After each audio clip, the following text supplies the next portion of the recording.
La full planche. En este video voy a explicar los 3 errores más comunes que retrasan nuestro entrenamiento de la plancha.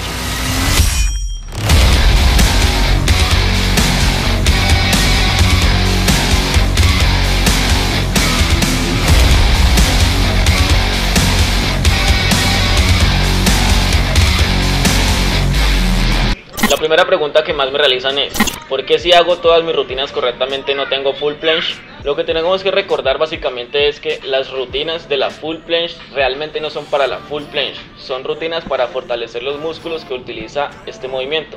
Ejemplo, los bíceps, los hombros, las dorsales, los serratos. O sea, el hecho de que hagas las rutinas de la full planche no quiere decir que a los 4 o 3 meses vas a tener full planche. Seguramente en tu parque de entrenamiento hay una persona que se dedica a hacer rutinas de plancha muy fuertes, que tú lo ves y tú dices, pero ¿por qué esa persona, si hace estas rutinas tan fuertes, no tiene la full planche?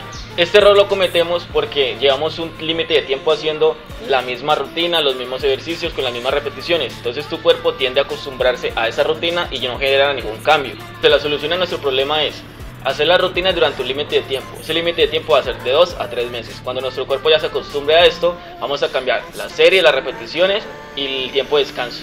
La segunda pregunta que más me realizan es: ¿por qué si tengo la Stanley Planche y la duro de 6 a 12 segundos no tengo un progreso de full planche?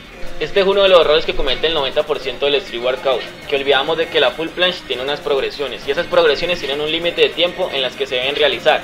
Es decir, cuando hacemos un tuck planche y lo duramos de 6 a 12 segundos, que es lo que yo recomiendo que ya se controla, tenemos que pasar al siguiente tuck planche, es decir, olvidar automáticamente el anterior y seguir en el que estamos. Cuando lleguemos a este punto, seguimos así y esto lo hacemos muy bien hasta que llegamos al Stanley Planche. Cuando llegamos al Stanley Planche cometemos un error, y es que nos gusta tanto la plancha que olvidamos de que es solamente una progresión y que hay que durarla de 6 a 12 segundos.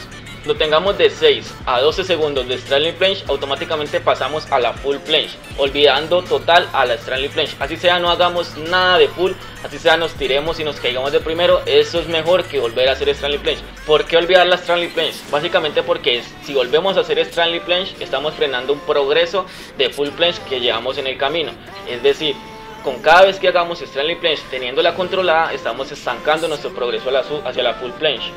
¿Cuál es nuestra solución a este problema? Yo recomiendo que cuando tengamos de 6 a 12 segundos de Stanley Planche la olvidemos total y intentemos hacer solo intentos de full, así sea no hagamos nada en un día de entreno, pero eso es mejor que volver a hacer Stanley Planche. Recordemos esto siempre, por favor. La tercera pregunta que más me realizan es: ¿cómo puedo agregar más segundos a mi full planche?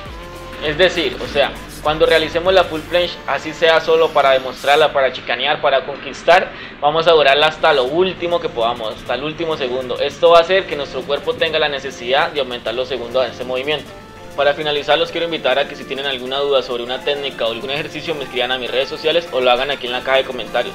Espero les haya gustado el video, suscríbanse, denle like y compártanlo.